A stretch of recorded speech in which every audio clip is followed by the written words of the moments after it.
Bienvenue à la porte du centre prophétique pour les nations.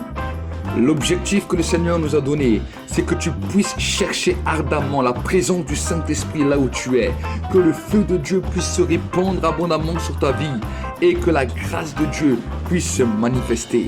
Les multitudes ne rassasieront jamais ton âme, mais la présence de Dieu fera de toi l'homme ou la femme le plus heureux de la terre. Alors cherche avec nous sa présence, cherche avec nous ardemment le Saint-Esprit, et alors tu verras combien le feu de Dieu descendra sur toi.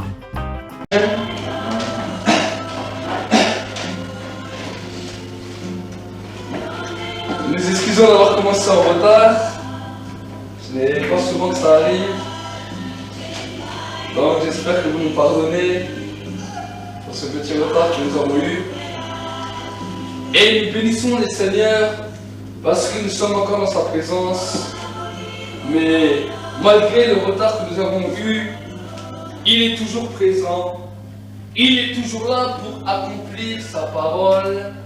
Il est toujours là pour faire quelque chose dans nos vies. Il est toujours là pour nous amener dans une nouvelle dimension, pour transformer quelque chose au plus profond de ton être. Amen. Pendant ce temps de jeûne, pendant ce temps de prière, pendant ce temps où nous sommes dans sa présence, où nous vivons un moment de transformation, un moment où l'Église change sa dimension de voir les choses par rapport à son Créateur. Un moment où nous avons vécu une transformation du cœur. Un moment où nous sommes rentrés dans les sphères que Dieu voulait que nous rentrons. Où nous avons compris beaucoup de choses par rapport à Dieu, dans sa connaissance et par rapport à nous-mêmes. Vous savez, quand nous sommes dans la maison de Dieu, il faut que tu connaisses qui est Dieu. Mais pour connaître qui est Dieu, tu dois également connaître qui tu es toi-même. Le problème de l'homme, c'est qu'il a un problème de personnalité. L'homme ne sait pas qui il est. L'homme ne sait pas comment il fonctionne. Et parce qu'il ne sait pas comment il fonctionne, devant Dieu, il a un problème. L'homme va chercher la connaissance, connaître qui est Dieu, connaître des moyens, des méthodes de prière, mais sans réellement connaître qui est son Dieu. Vous savez, tant que tu ne te connais pas toi-même, que tu ne sais pas qui tu es, alors tu auras toujours un problème pour savoir qui est Dieu. On pourra te parler de la connaissance. On pourra te parler d'un mode de prière. Mais quand tu t'approcheras de Dieu, quand tu voudras lever ta voix vers ce Dieu, tu verras qu'il y aura un blocage. Tu pourras connaître tous les styles, tous les modèles de prière que tu veux. Tu peux peut-être les réciter à haute voix, à tue-tête, mais tu verras que quand tu rentres dans sa présence, quand tu veux commencer à dire ces prières, tout d'un coup il y a un blocage de toi-même. Pourquoi est-ce que les prières que tu fais sont mauvaises? Toujours il y a des questions. Mais le problème, ce n'est pas que les prières que tu fais est mauvaise. Le premier problème de l'homme est le manque de connaissance de sa personne. Quand l'homme commence à se connaître, alors Dieu peut commencer à travailler avec l'homme. Tant que l'homme ne sait pas qui il est, alors l'homme a toujours un problème de personnalité. Et dans ce problème de personnalité, il va rencontrer des frustrements. L'homme va devenir frustré. L'homme va se renfermer sur lui-même.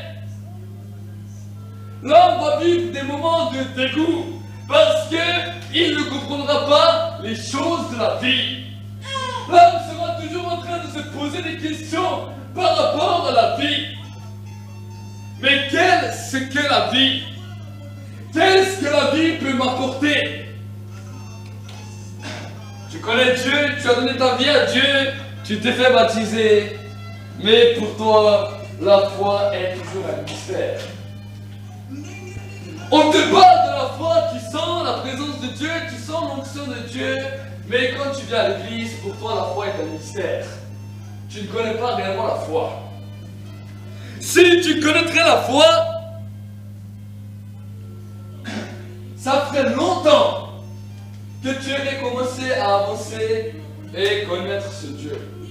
Est-ce que vous savez? La foi va commencer à travailler dans ta vie quand tu commences à te connaître. Vous savez? Quand tu commences à savoir qui tu es, qui est ta propre personne, et à savoir qui est Dieu, alors à ce moment-là, il y a un contact qu'on appelle la foi. La foi est une porte qui relie le monde spirituel de Dieu et les croyants sur la terre. Vous saisissez? Mais cette porte dans ta vie est ouverte où? Est-ce que tu crois que cette porte est ouverte sur ta tête? Est-ce que tu crois que cette porte est ouverte sur tes pieds? Est-ce que tu crois que ces portes sont ouvertes sur tes mains? Non. La Bible me dit que cette porte est ouverte dans ton cœur. Est-ce que vous savez? Il a dit, je suis à la porte du cœur et je frappe. Si quelqu'un entend ma voix et ouvre la porte, j'entrerai chez lui et je souperai avec lui. Il y a un homme dans la Bible que j'aime beaucoup. Il était collecteur d'impôts. La Bible me dit que c'était un homme de petite taille. Et tu marchais comme ça. Il était dans les folies sauvages comme ça. Et vu qu'il était de petite taille, c'était pratique. Hein? Il était à l'auteur des poches. Hein? Il se remplissait les poches. Il venait et il s'amusait comme ça. Il volait. Et vu qu'il était collecteur d'impôts, il se mettait à la porte comme ça. Il était petite taille. Peut-être qu'il était un petit peu large. Il se dit, je suis peut-être petit mais malin. On m'appelle Maros Costaud. Je m'appelle Zaché. Et aussi grand que les hommes étaient, devant lui, il lui a tous donné de l'argent. Il a dit, attention, moi j'ai des gardes du corps qui sont à côté. Hein. Il y a des soldats romains qui sont à côté de moi. Si lui ne me donne pas l'argent, attention. Je lui fais un bon PV. Et tu verras quand le trésor public va arriver chez lui, la tête tu vas tirer. Hein. C'est moi qui tiens les ficelles. Je suis l'huissier moderne. L'huissier des temps anciens. Je m'appelle Zaché. Zaché est un homme qui avait peut-être de belles propriétés. Qui avait une belle piscine, limousine d'un écrit, un chauffeur, et il se baladait en costard Hugo Boss. Amen. Et il savait tout sur tout le monde. Mais tout le monde avait peur de lui. Cet homme-là, c'est un arnaqueur de première classe.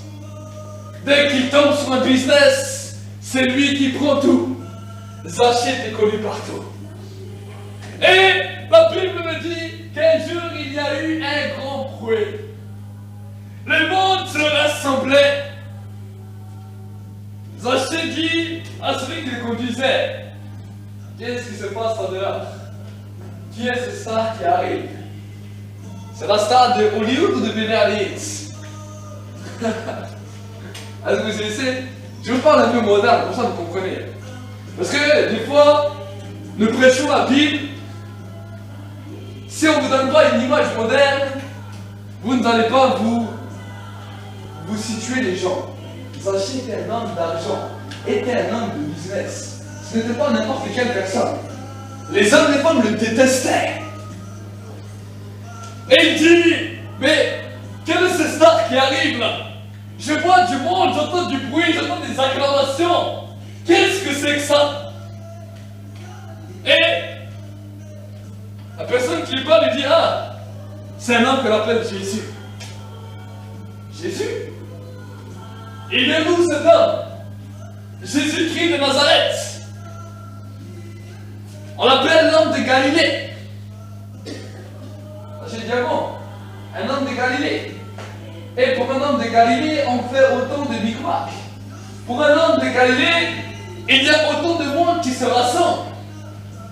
Je ne peux pas croire à cela. Nathanaël a dit, qu'est-ce qui peut venir de bon de Nazareth? Et celui qui parle est caché du Tibet. Celui-là, il est spécial. Ce Jésus-là, il est spécial. Regarde ton frère et ta soeur et tu dis, ce Jésus-là, il est spécial. Ah, il y avait peut-être des autres Jésus avant, hein? Mais ces Jésus n'avaient pas de spécialité. Mais cet homme me dit, ce Jésus-là est spécial. Ah bon? Ça, je regarde, ah bon? C'est quoi sa spécialité? Oh! Il a guéri des malades. Ça, c'est fait bon, ça c'est pas vraiment spécial. Hein. Je connais aussi les sorciers, les guérisseurs du coin. Il le faut aussi. Tu vas pas me dire que tant de monde, que tous ces gens sont malades. Hein. Et l'autre lui dit, là, non, je ne t'ai pas fini de te parler. Il a une autre spécialité. Il rend pur les lépreux. Donc j'ai lui dit, ah bon? Je dis, il faut le croire pour le voir. Hein. Je ne l'ai pas vu, je crois. Il faut croire pour le voir.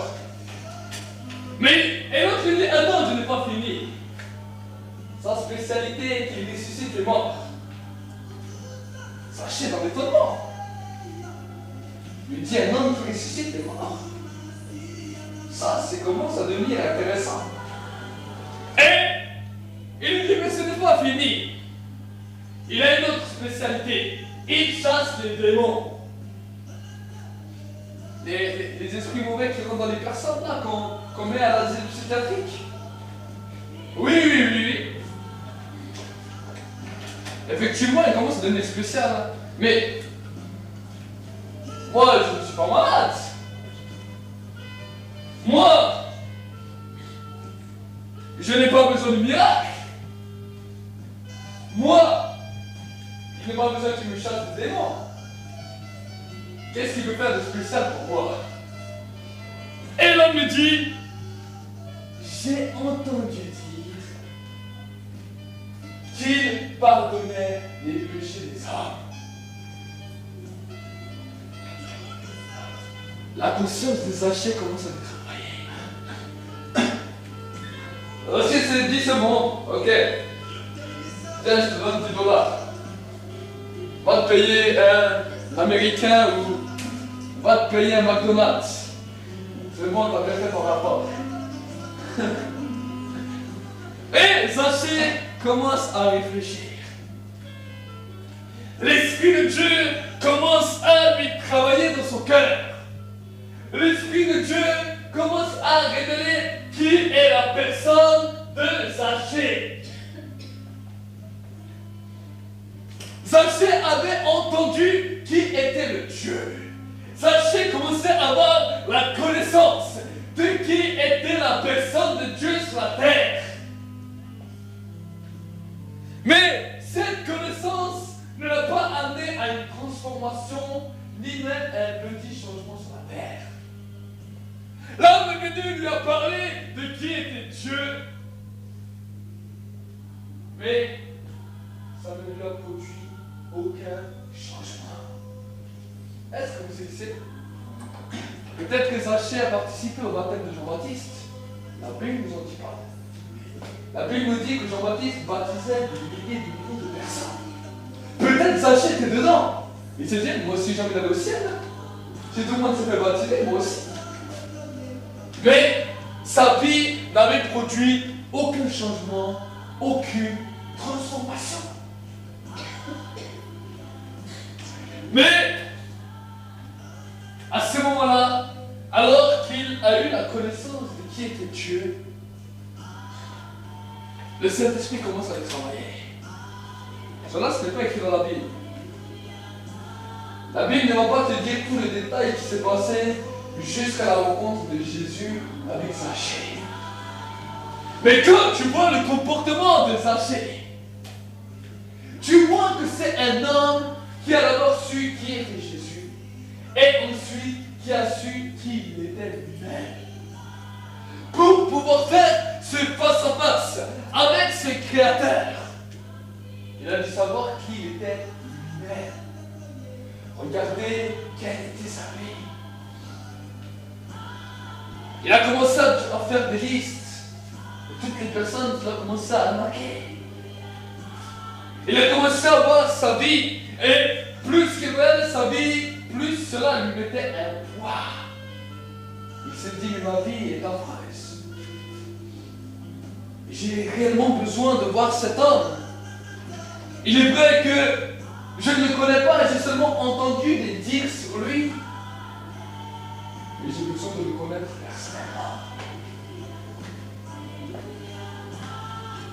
Il a analysé sa vie et il a essayé de venir dans la foule. La foule était là en train d'acclamer et il devait les pousser et dire c'est moi Zachée.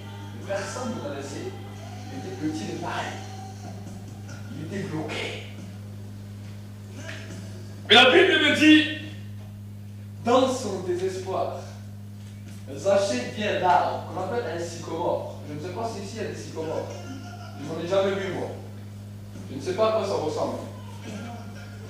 Vous en avez vu? Et ce petit bonhomme dit, je ne suis peut-être pas grand, mais je suis bon grimpeur. Je vais grimper sur cet arbre et je sais que cet arbre sous moi fera une grandeur absolue. Ce Jésus ne me ratera pas. Zachée commence à rentrer, à monter sur ce sycomore. Les gens commencent à le voir. Ils disent, mais regarde, ce n'est pas le petit milliardaire là. Ce n'est pas celui-là avec sa grosse limousine qui se balade et qui crame avec son gros boss. Non seulement il crame aujourd'hui, il pète un plomb, il monte sur un arbre. Les gens devaient peut-être rigoler. Les gens devaient peut-être se moquer de lui, alors qu'il était très respecté, très connu. Malgré toute la connaissance qu'il avait, il a voulu rencontrer ce Dieu. Et en voulant rencontrer ce Dieu, il a connu cette humiliation. Jésus n'était pas encore arrivé chez lui. Déjà, il commençait à être humilié. Est-ce que vous utilisez? Très souvent, nous arrivons à la foi, nous arrivons à l'église, nous commençons à sentir de l'humiliation qu'on confond souvent avec la repentance. Est-ce que vous utilisez? On confond souvent l'humiliation avec les sentiments intérieurs, les blessures intérieures avec la repentance. Ça, c'est deux choses différentes.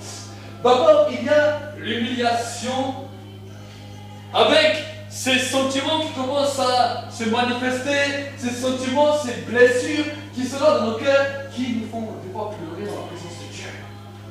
Mais ce qui se passe là, ce n'est pas la repentance. Est-ce que vous savez?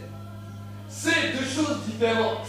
Dans cette humiliation, dans ce temps où tu vas peut-être pleurer, où tu vas te sentir faible, j'aimerais te dire que c'est à ce moment-là que Dieu permet cette situation pour que tu apprennes à te connaître.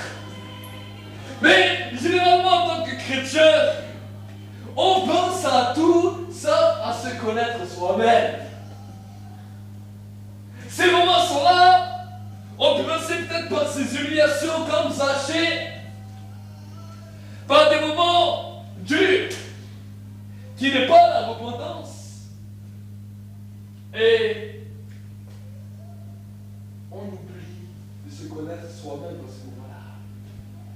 Généralement, on se replie. Regarde la honte que je me suis fait. Regarde. Je croyais qu'en voulant voir Jésus, ça ça allait faire quelque chose, mais ça fait seulement empirer ma situation intérieure. Oh, c'est vrai, j'ai senti quelque chose, une chaleur qui m'a visité, quelque chose qui m'a fait du bien, le message m'a percuté, et il y a quelque chose qui m'a parlé à l'intérieur de moi, et qui m'a dit que c'est la vérité. Dans l'église, dans la présence de Dieu, j'étais bien. Dans le baptême, dans ce moment où on a prié pour moi, pour l'Esprit de Dieu, j'étais bien. Mais il suffit que je retourne chez moi, tout cela continue et ça bouge à l'intérieur de toi-même. Ça te met dans une position de malaise. Ça peut t'amener dans une position de déprime. Pourquoi? Parce que tu as choisi la mauvaise voie. À ce moment-là, ou alors toutes ces choses t'arrivent, tu aurais dû commencer à savoir qui tu étais, pour connaître tes forces et tes faiblesses. Est-ce que vous saisissez? Avant que la repentance puisse venir, avant que tu peux dire je suis convaincu. Oui, tu peux dire je sais que c'est un péché, tu es forcé par toi-même, mais sans conviction réelle, j'aimerais vous dire que vous avez beau dire je vais arrêter le péché, même si on fait les délivrances sont là, vous n'êtes plus liés, mais j'aimerais vous dire qu'à l'intérieur de vous-même, vous ne serez pas convaincu que c'est un péché. Est-ce que vous saisissez? À l'intérieur de vous-même, il y a quelque chose qui ne vous convaincra pas. Pourquoi? Parce que vous n'avez pas appris à vous connaître. Vous serez convaincu parce que la Bible le dit. Donc, parce que vous savez que la Bible est la parole de Dieu, vous dites je crois à ça. Et vous allez mettre tous vos efforts pour vous efforcer à faire ce que la Bible dit. Mais j'aimerais vous dire, ce sont des efforts inutiles. Est-ce que vous le savez? Parce que dès qu'il y aura un moment de difficulté sur ta vie, cet effort que tu vas faire va s'effondrer devant toi. Et peut-être ta situation va s'empirer, te dire Seigneur, je refais la même erreur. Ça, souvent les chrétiens, c'est comme ça. Et on revient, et on pleure, et blablabla. Mais c'est toujours pas la repentance. Parce qu'il n'y a pas toujours de conviction. Le chrétien n'est toujours pas convaincu. Donc, ce n'est pas une repentance. C'est seulement quelque chose qui te fait mal parce que tu sais que la Bible te dit que c'est mal. Que Dieu te bénisse. Quand tu commences à te connaître, tu vas savoir quelles sont tes faiblesses, quels sont tes points forts. Tu vas commencer à reconnaître tes faiblesses devant Dieu. Et alors, à ce moment-là, le Saint-Esprit peut te convaincre de péché, de justice et de jugement. La conviction, c'est quoi? Être convaincu que cette chose est mal. Dis à Dieu ta faiblesse parce que tu te connais. Je dis Seigneur, je sais que c'est moi, mais je me connais c'est moi-même. Je sais que je n'arrive pas à arrêter ce que je me dis. Je ne suis pas convaincu à l'intérieur de moi que c'est mal. Mais j'accepte. Une repentance ne se fait pas toujours dans les pleurs. Une repentance peut également se faire dans une logique, dans une réelle communion avec Dieu. Une conviction peut se faire en discutant avec son Créateur. Est-ce que vous saisissez? La culpabilité va t'amener toujours à pleurer. Mais il y a des moments où Dieu te montre quelque chose. Là, c'est un moment où tu vas lui parler. Ce n'est pas toujours que tu pleures. Certes, il y a des moments où on va tomber sous la présence de Dieu et là, on va pleurer amèrement. Mais tu ne vas pas pleurer tout le temps. Et toute ta vie, il faut que tu connaisses qui tu es, que tu connaisses qui est Dieu pour apprendre à prononcer et être convaincu. Sans conviction, il y aura toujours des problèmes dans ta vie. Parce que tu ne seras jamais convaincu. Tu sauras que c'est un péché, mais la conviction ne sera pas en toi. Et tu essaieras par ta force, par ton intelligence. Mais la Bible me dit, ce n'est ni par ta force, ni par ton intelligence, mais c'est par l'Esprit du Seigneur. Par nous-mêmes, nous ne pouvons rien faire. Zachée avait compris qui il était. Il a dit, il faut que je parle à ce Dieu. Il faut qu'on s'explique ensemble. Et quand il était dans son humiliation, dans son indignation, il a dit, peu importe. Je sais que maintenant je le connais et je veux en savoir plus avec ce Dieu. Jésus est passé par là et lui a dit, descends. Il faut que je vienne aujourd'hui encore loger chez toi. Jésus est entré dans sa maison et ils ont eu des longues heures de discussion. Où Jésus dit, voilà, j'ai entendu dire ce qu'on dit sur toi. Aujourd'hui, tu es dans ma maison et je te parle ouvertement. Tout ce que tu dis, c'est la vérité. Je sais que c'est vrai que ça vient de Dieu. Mais par moi-même, je n'arrive pas, je le connais. J'ai fait un bilan de moi-même. Ça fait déjà plusieurs jours que je suis en attente, que je suis en train de regarder qui j'étais. Mais je sais que je n'arrive pas à parler. Est-ce que tu as une solution pour moi? C'est à ce moment-là que la conviction est venue dans sa vie. Que l'Esprit de Dieu l'a touché par une conviction. Et la transformation de cet homme a été immédiate. Immédiate! Il a vendu combien?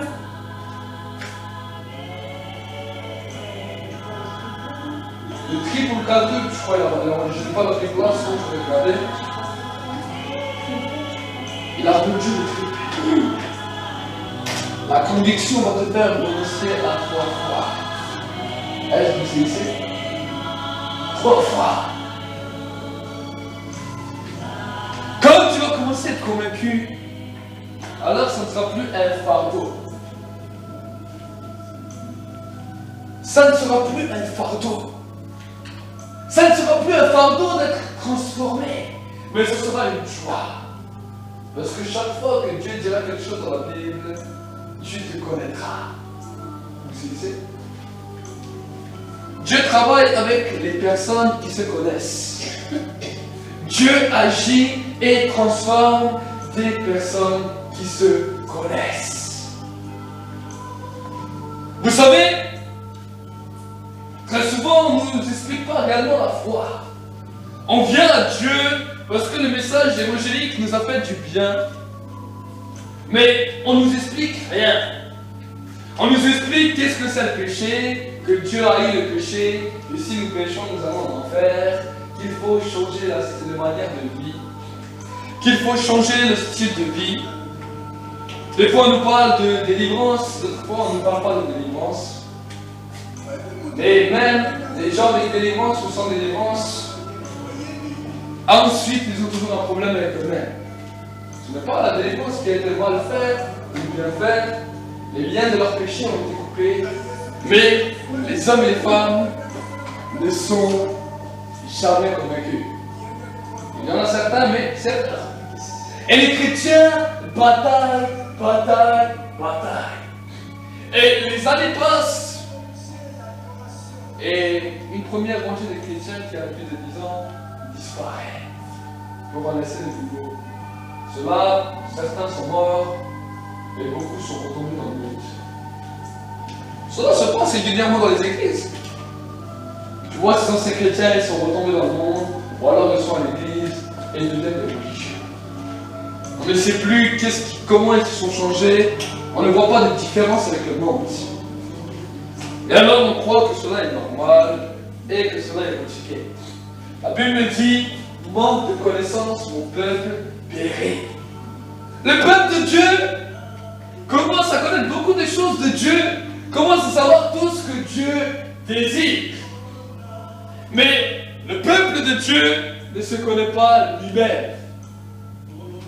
Et parce qu'il ne se connaît pas lui-même, Dieu ne peut pas œuvrer en eux. Est-ce que vous savez?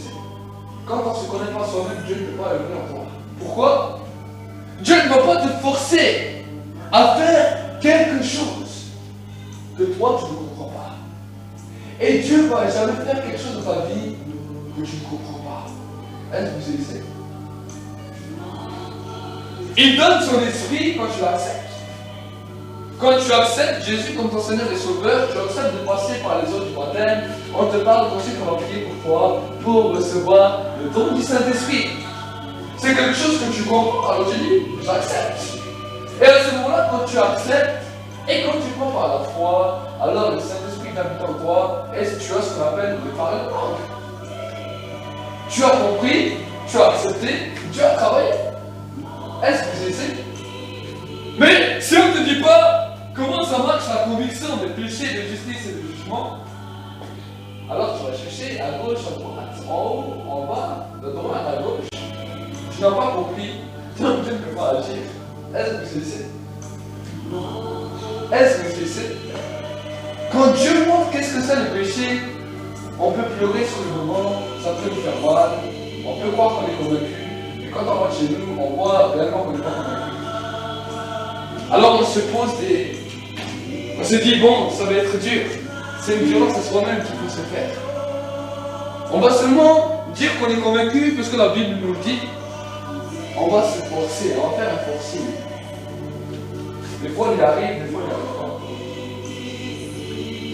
pas. La Bible nous dit d'être comme ça, tel. D'accord, on va être comme ça. Sans se poser la question du pourquoi, du comment, sans se dire comment moi je suis réellement. Est-ce que moi j'aime ça ou est-ce que moi j'aime pas? On va être hypocrite avec nous-mêmes. Et quand tu es hypocrite avec toi-même, Dieu ne peut pas travailler avec toi. Est-ce que vous savez? L'hypocrisie avec soi-même, ce n'est pas bon. Et quand tu commences à dire, voilà, Dieu, je n'y arrive pas. C'est compliqué. Par moi-même, je ne sais pas. Commence à me convaincre. Je veux bien croire à cette parole, mais commence à me convaincre. Je sais que quand toi tu commences à me convaincre, alors là il y a un travail qui se fait. Je me connais moi-même. Je connais mes faiblesses. Je connais mes points forts. Et la Bible me dit, c'est alors que tu es faible, c'est là que tu es fort. Mais si tu ne sais pas c'est quoi tes faiblesses, comment tu veux devenir fort? Est-ce que vous comprenez? Le point fort, tout le monde connaît ses points forts. Même les païens ils connaissent juste leurs points forts. Mais les faiblesses, très souvent, on ne peut pas savoir quelles sont les faiblesses. On cache nos faiblesses. On dit non. Si les gens commencent à savoir ma faiblesse, hein, la honte. La honte. Si quelqu'un commence à savoir comment je suis, ça c'est la honte. Alors je préfère me voiler la face et ne pas y penser. Si la Bible nous dit ça, alors on agit bêtement, on fait comme la Bible nous dit. On fait comme la Bible nous dit. On laisse ses faiblesses de côté. Hein. Le problème, c'est que le diable voit ça. Le diable sait quelles sont tes faiblesses. Il connaît l'homme. Et le diable va venir attaquer dans tes faiblesses quand tu t'y attends le moins. Vous comprenez? Ça veut dire que des fois, les chrétiens tombent et tout le monde se dit mais comment c'est fait qu'ils sont tombés? Ils étaient forts dans la foi. Mais ce que tu as pris, c'est ses points forts. Ses faiblesses, tu ne les as jamais vues. Il se voilait la face en disant je n'ai pas envie qu'on connaisse mes faiblesses. Et à force de se voiler la face, lui-même ne connaissait plus ses faiblesses. Et ces faiblesses, il les a pris pour quelque chose de temporaire. Et le diable a fait son piège. Vous comprenez? Aujourd'hui, il est bien de se connaître soi-même, de savoir qui on est, de savoir comment nous réagissons et de nous laisser comme on est, d'être nous-mêmes, de ne pas nous faire d'image, de ne pas nous faire de masque, de ne pas nous inventer une personnalité. Si tu inventes une personnalité, alors j'aimerais te dire que cette image est morte. Même si tu t'inventes une personnalité de Jésus. Si tu commences à dire, voilà, je dois être comme Jésus, tu t'es fait ton image devant toi. Jésus est comme ça, il est comme ça, il est comme ça. Voilà, comme je suis là, je dois être. Cette image est morte, cette image est stérile. Est-ce que vous comprenez? Parce que cette image n'est pas toi. Vous comprenez?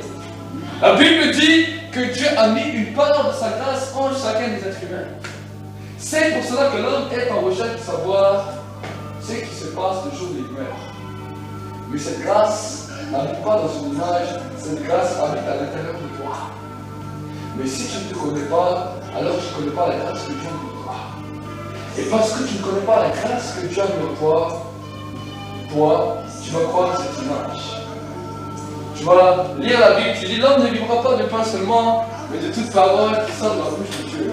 Tu vas commencer à lire ta Bible, à haute voix, à voix basse, dire voilà, je mange ma nourriture. Mais ce que tu ne sais pas, c'est que toute cette nourriture, je la donne à une image qui est morte. Cette image ne pourra pas faire vivre une seule parole, même si c'est belle ta Bible. Est-ce que c'est ici?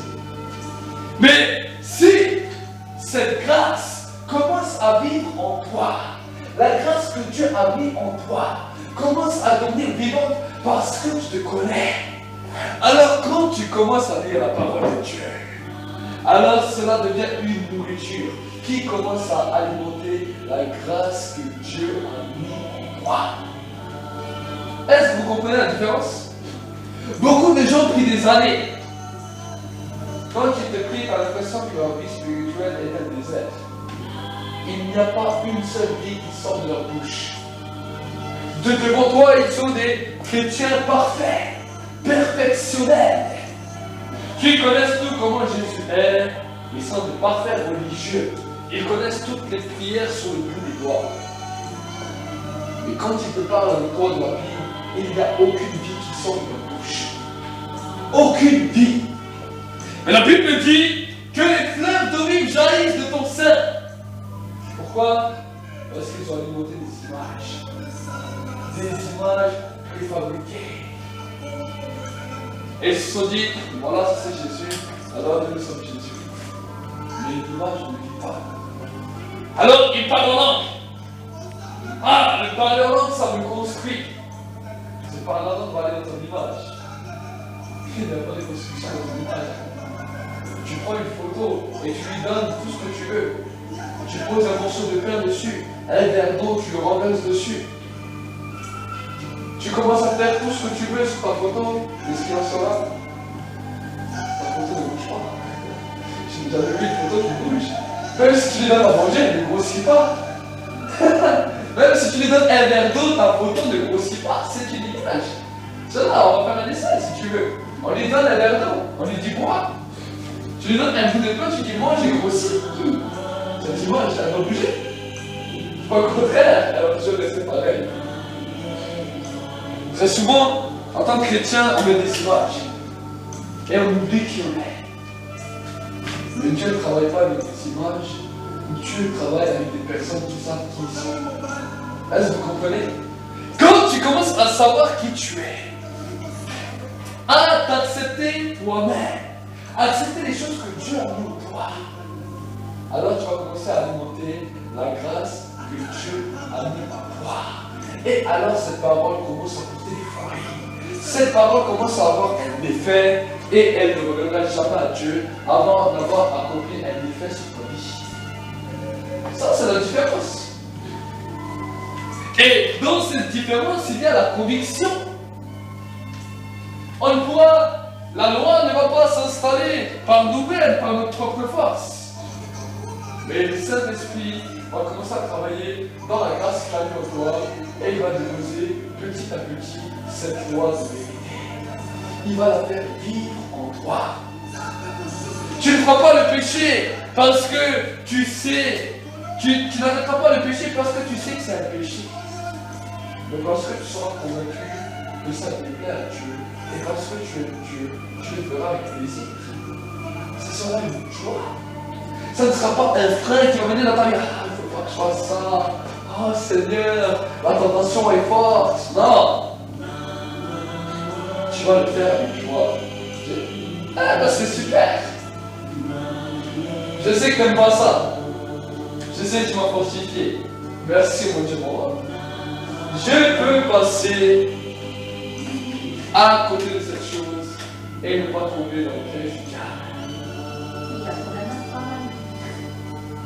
Au début. Laisser se connaître soi-même et ensuite reconnaître ses faiblesses. quand tu commences à reconnaître tes faiblesses, tu te laisses convaincre. La parole va te convaincre, tu vas te laisser accepter. Et Dieu va te constituer dans ses faiblesses. Ça s'appelle le travail de transformation intérieure. Et ce sera cette grâce qui va commencer à vivre en toi. Ensuite, cette grâce, tu vas l'alimenter par la parole de Dieu. Ensuite, cette grâce, tu vas l'alimenter par ta vie de prière. Ensuite, cette grâce, tu vas l'alimenter par le parler en langue. Tu vas commencer à la construire. Cette grâce, ça va vivre en toi. Ensuite, dans cette grâce, en toi-même, il y a encore d'autres blocages. On avait vu dès le début, tu as le cœur et tu as l'âme. Et aussi le corps. Quand le cœur commence à être transformé, un blocage devient global. Quand l'âme commence à se mettre en silence orgueilleuse, alors ensuite il y a seulement le corps. Mais si tu es convaincu, l'Esprit de Dieu en toi, l'âme en silence, le cœur transformé, si ton cœur veut seulement parler, tu dis au nom de Jésus, maintenant tu te calmes, tu verras que dans tes faiblesses, tu seras fort. Parce que tu auras travaillé dans le travail de Dieu. Ça, c'est la différence. La différence de chrétien qui vient à l'église, qui essaye par ses propres forces, et se laisser travailler moi-même. Ensuite, c'est un chemin qui va toujours plus continuel vers la sanctification et la purification. Mais ensuite, cela va continuer en fonction que tu lis la Bible. Et Dieu va travailler toujours plus dans cette même grâce. C'est ça. Dieu travaille toujours avec la grâce qu'il a mis dans les œuvres de l'époque. Chaque homme, chaque femme sur la terre a une grâce de Dieu. Mais si nous, on veut travailler avec Dieu sans passer par cette grâce, alors le travail avec Dieu est utile. Si nous allons chercher dans la grâce du frère ou dans la grâce de la sœur, on va travailler inutilement. La grâce d'un ministère peut nous aider à avancer, à nous donner des bases dans notre propre vie. Mais pour travailler avec Dieu, il faut que tu travailles avec la grâce que Dieu a mis en toi. Pas avec la grâce qu'il a mis dans ton mari, ni avec la grâce qu'il a mis dans ta femme, mais avec la grâce qu'il a mis en toi. C'est ça. Et donc, c'est pour ça qu'il faut s'accepter soi-même. Il faut accepter qui on est, reconnaître qui on est, se connaître. Et quand tu commences à te connaître, tu vas savoir quels sont les plans et les projets que Dieu a déposés sur toi. Tu vas savoir, Dieu va commencer à te révéler. Tu vas commencer à connaître, tu sentiras une personne qui est en toi et qui veut commencer à grandir. Tu verras que cette personne a des désirs. Et ces désirs seront les désirs de Dieu. Comme toi-même tu as des désirs, tu diras, mais je suis à l'église, j'ai carrément une impulsion, j'ai un désir puissant à faire ça pour Dieu. Je ne sais pas ce que c'est, mais ça me prend au plus profond de l'intérieur. C'est cette personne, cette grâce qui est à l'intérieur, qu'on appelle l'homme intérieur, qui commence à se révéler. Et c'est avec cette grâce que Dieu a mis que Dieu commence à travailler. Et quand nous commençons à savoir ça, alors Dieu commence à dessiner les vies. Et quand Dieu commence à dessiner les vies, alors tu commences à travailler avec Dieu. Ça peut être dans les petites choses, dans les grandes choses, mais Dieu t'amène chemin après chemin. Chaque fois, il aura une mission pour toi. Chaque jour, chaque mois, chaque année, il aura quelque chose de précis pour toi. Des fois, ça pourra peut-être se ressembler, des fois, ça ne se ressemblera pas, mais tu pourras être sûr que petite ou grande sera la mission, il y aura toujours une mission. Tu ne pourras pas dire avec Dieu je charme, avec Dieu je m'ennuie. Parce que quand tu commences à travailler dans cette grâce, tu vas commencer à faire beaucoup de choses avec Dieu.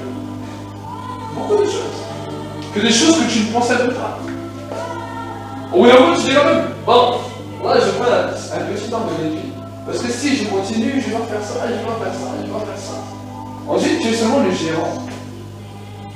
Mais tu vas voir que les plans et les projets vont commencer à couler. Et si avant tu ne sais pas quoi faire pour Dieu, tout d'un coup tu ne sauras plus où mettre toutes ces choses que tu as fait pour Dieu. tu ne sauras même plus par où commencer. C'est ça.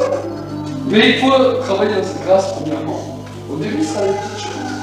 Tu es dans l'église et Dieu te donne une impression, un sentiment. Voilà, une personne est découragée. Dieu veut la relever. Tu sens cette chose qui tourne à l'intérieur de toi.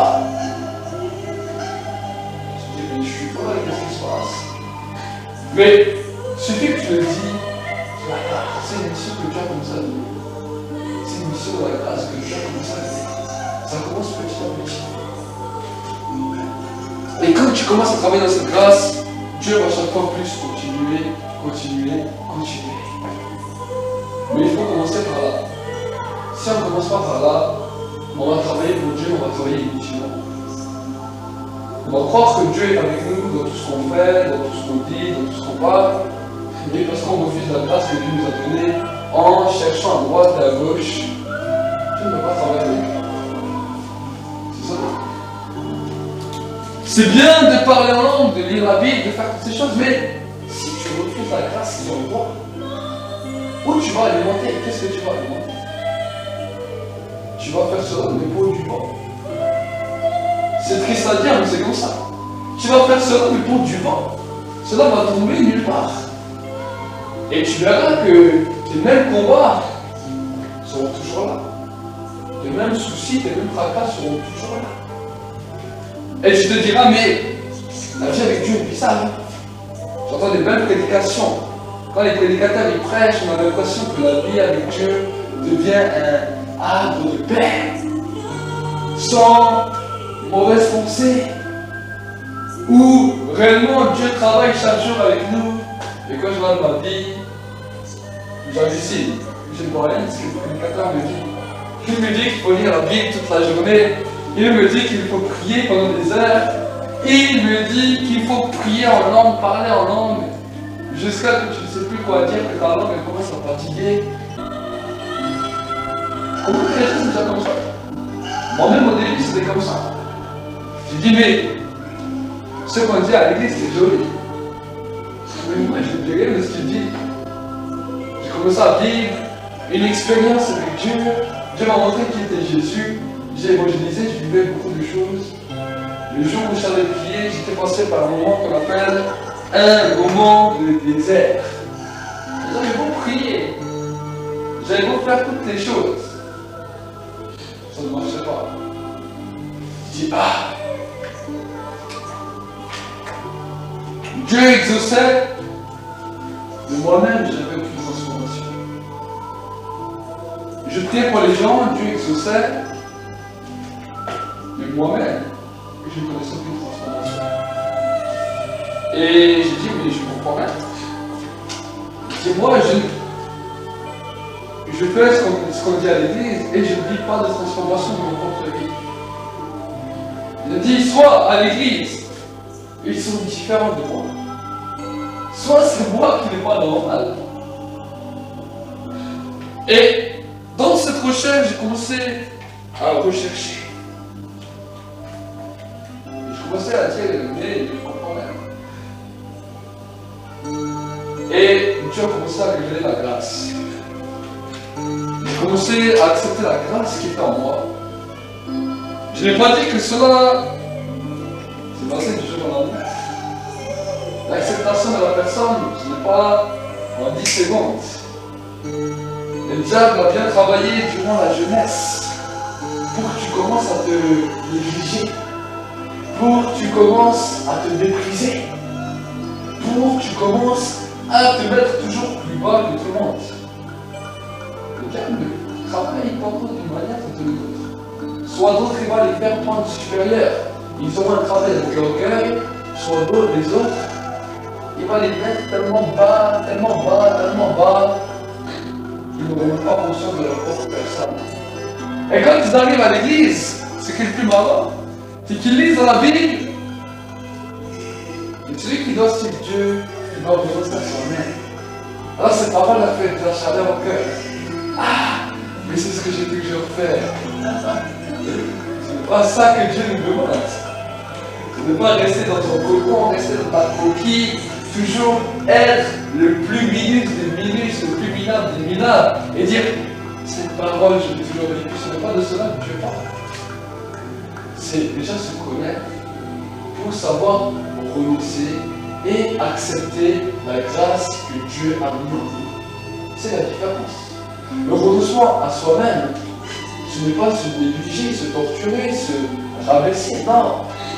Le renoncement à soi-même, c'est savoir qui tu es et renoncer aux choses que Dieu veut que tu renonces. Il y a des choses que tu vas aimer, mais Dieu dit non, tu es mon enfant, moi je n'aime pas ça. Et tu vas voir que Dieu n'aime pas ça. Donc par amour, tu vas commencer à renoncer parce que Dieu va remplacer cet amour que tu avais par son amour. Mais si on ne connaît pas ça, alors on va toujours courir inutilement. On va toujours croire, il y a certaines choses de la vie qui vont nous faire la chaleur. Et dire, ah mais ça je le vivais déjà. Mais non, si tu ne te connaissais pas, comment tu voulais vivre cela? Vous avez compris? Vous avez compris comment on parlait? Vous avez des questions? C'est clair. Je n'ai pas dit que c'est facile. Accepter soi-même, ce n'est pas toujours facile. Il y a plein de facteurs qui peuvent montrer. Il y a des choses du passé qui peuvent remonter. Il y a des choses qu'on a enfouies au plus profond de notre mémoire qui peuvent remonter. Mais être chrétien, ça veut dire également affronter la vérité. Affronter la réalité de notre vie. Des choses qui nous font peur. Il y a certaines choses de notre vie qui peuvent nous faire peur, qui peuvent nous traumatiser. Qu'on a envie, qu'on a dit, je souhaite qu'on n'entende plus jamais parler de ça. Qu'on dit, tant que je n'entends plus parler de ça, je suis heureux. C'est une vraie joie. Parce que tu n'as jamais affronté cette chose de face avec toi-même et avec Dieu. Tu n'as jamais dit à Dieu, voilà, j'ai ça. Je te connais cette faiblesse. Je sais que c'est une faiblesse. Je suis franc avec toi, mais je n'arrive pas à m'en défaire. Convainc-moi. Et quand tu es sincère avec Dieu, alors Dieu opère une miracle. Et la transformation se fait automatiquement. Ce n'est pas en un jour comme ça que tu claques tes doigts. Un jour Dieu va te montrer ça. Un jour, tout d'un coup, tu vas commencer à te connaître, tu vas voir ça. Tu dis, ah oui, ça je ne connaissais pas dans ma personne, c'est vrai. Il faut que je mette ça au règle. Tu vas parler avec Dieu. Et dire, voilà, je sais, je reconnais que c'est une faiblesse, mais je n'arrive pas à m'en débarrasser. Convainc-moi. Comme Dieu convainc, alors c'est facile de s'en débarrasser. Les hommes et les femmes que Dieu convainc, que l'Esprit de Dieu convainc, ils s'en débarrassent facilement. Tant qu'ils ne sont pas convaincus, ils vont peut-être le faire, mais ce n'est pas par réelle conviction. Ils vont le faire par leur force. Et le problème, quand tu fais quelque chose par tes forces, tu te fatigues. Et quand tu fais les choses par tes forces, souvent tu craques parce que tu n'arrives pas. Tu arrives pendant un moment. Tu combats. Mais quand tu vois que tu n'es pas bien, cette chose revient chez toi. C'est ça. Donc, reconnaître ses faiblesses pour que Dieu puisse nous fortifier. De toute façon, si Dieu le Mais, le montre, voilà. Dieu le fait pas. Mais Dieu des fois peut montrer. Dieu des fois peut montrer. C'est voilà ce que je veux dire. Dieu peut vous montrer. Mais ça ne veut pas dire que quand Dieu vous montre, vous êtes convaincu. Il faut savoir si on se connaît soi-même et si en toi-même tu le désires. C'est ça souvent le problème. Dieu montre, c'est vrai, c'est bien. Mais quand Dieu montre, est-ce qu'on s'est laissé convaincre par Dieu? Hein? Pas toujours. Des fois on le fait, mais on dit bon allez, on veut le faire, mais on le fait de nos propres forces. on voit que si on fait de nos propres forces, ça devient un fardeau. Ça devient quelque chose de lourd, quelque chose de pesant. Mais si tu commences à te connaître toi-même, tu vas commencer à parler avec Dieu. Je veux dire, j'ai compris ton message. Mais je vois que j'ai quand même une certaine amour pour cette chose que tu montres.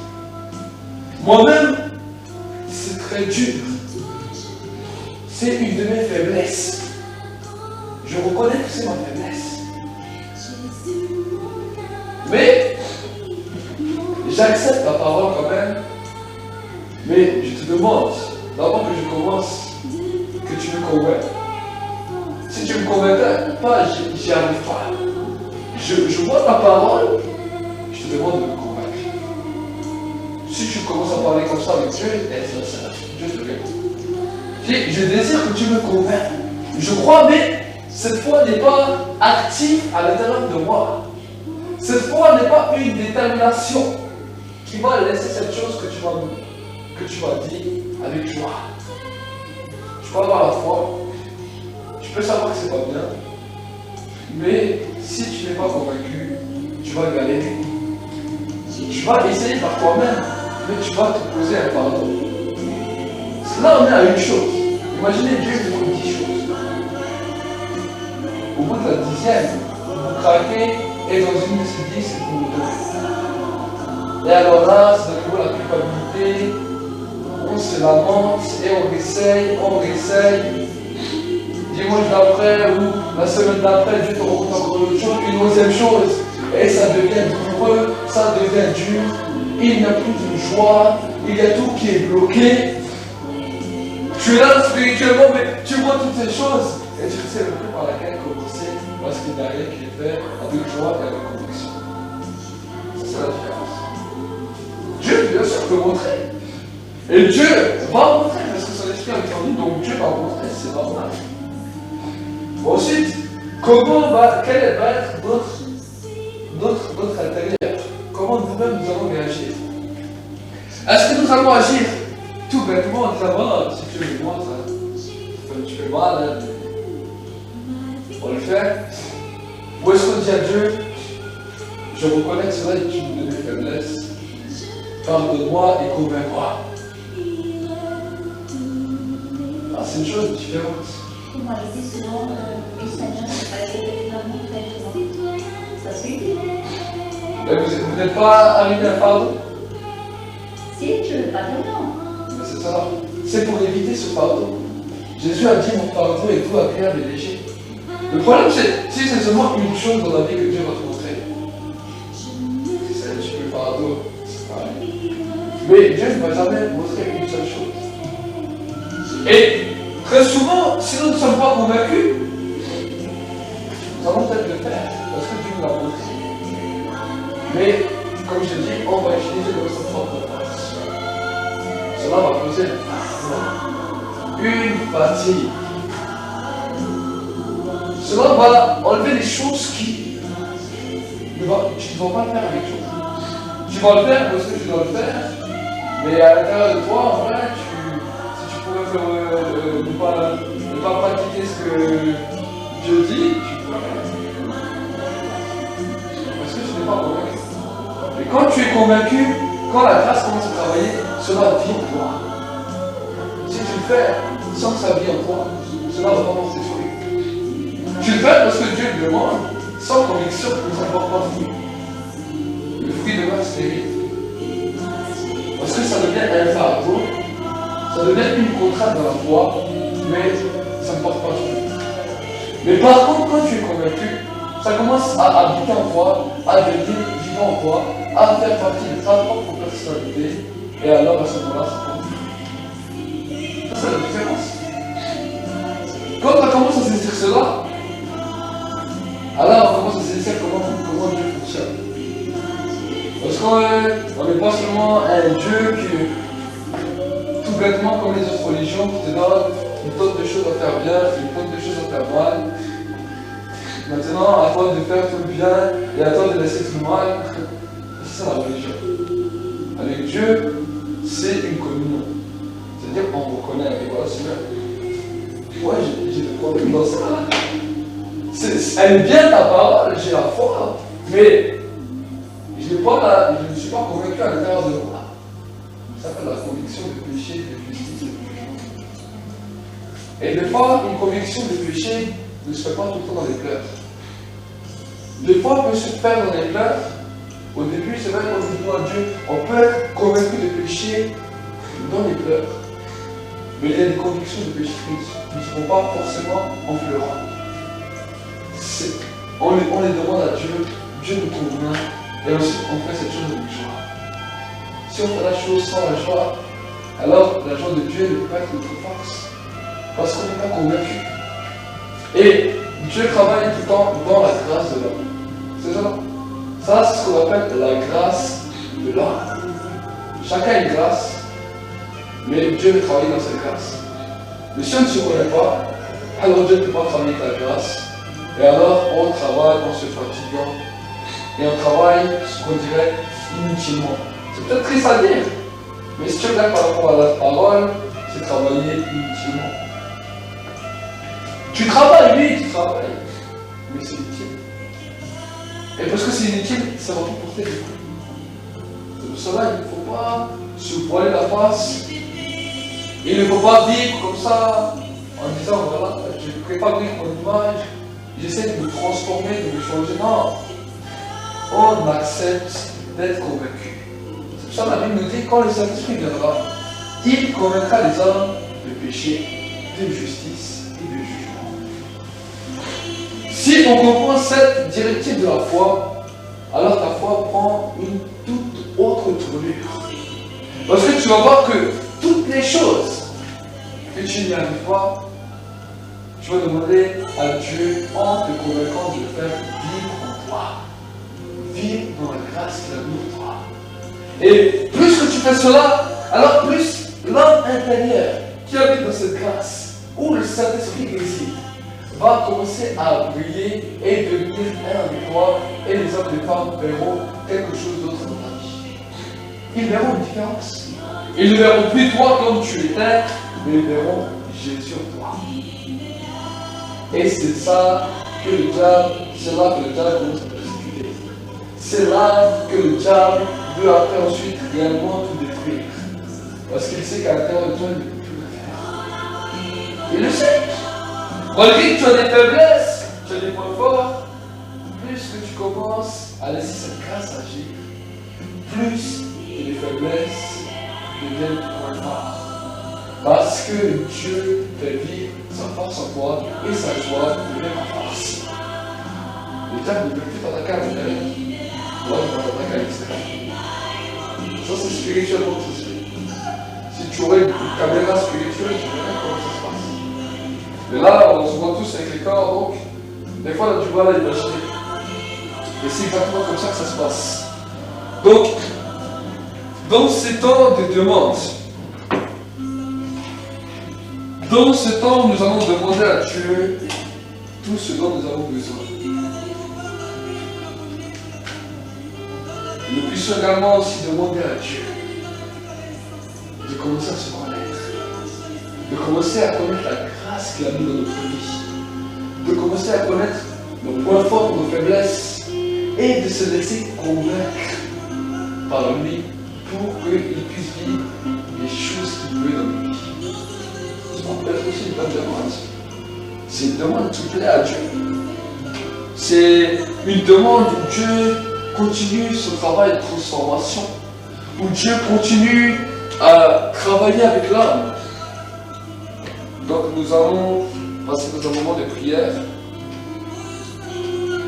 Vous avez également vos propres demandes personnelles. Et dans ces demandes, que vraiment vous puissiez vous sentir libre. Maintenant, vous savez comment Dieu travaille. Vous savez avec qui Dieu travaille. Chaque personne peut maintenant faire cette expérience avec Dieu. Chaque personne peut commencer à travailler avec Dieu dans la grâce que Dieu lui a donnée. C'est une acceptation de soi-même, savoir qui nous sommes, pourquoi nous sommes comme ça, et accepter que Dieu nous convainque. Amen. Baissons nos têtes, courbons-nous dans la prière.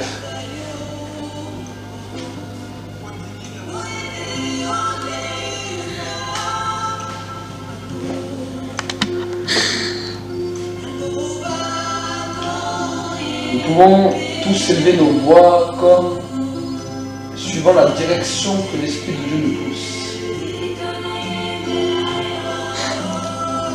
Père de gloire, mon Dieu, mon roi, j'ai compris ton message, mon Dieu, mon roi. Merci, mon Dieu, mon roi, d'opérer cette grâce dans ma vie et dans l'Église. Que chacun puisse prendre la bonne position et la bonne disposition devant toi. Mon Dieu, mon roi, que moi-même et que l'Église, nous puissions chacun nous connaître personnellement. Connaître nos faiblesses, connaître nos points forts. Et que dans ces faiblesses, tu puisses nous convaincre. Que ta joie puisse devenir notre force. Que mon Dieu, mon roi, tu puisses faire vivre ta parole en nous. Tes désirs, tes émotions toujours plus profonds en nous. Et que cela ne devienne plus un fardeau, mais que cela devienne une joie. Une joie de pouvoir travailler avec toi. Une joie de pouvoir te servir. Une joie d'être dans ta communion. Une joie d'être dans ta grâce. Mon Dieu, mon roi, nous te le demandons maintenant.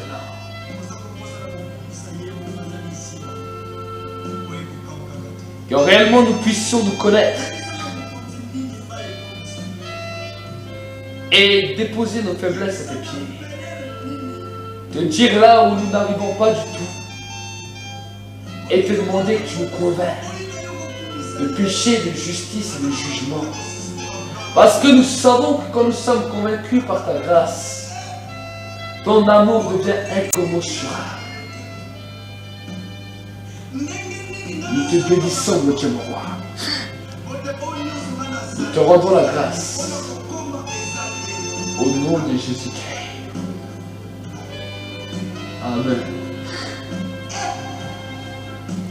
Que chacun vous puissiez élever vos voix pour vos soucis, vos demandes. Que chacun puisse être seul avec Dieu. Prions ensemble. Bienvenue à la porte du centre prophétique pour les nations.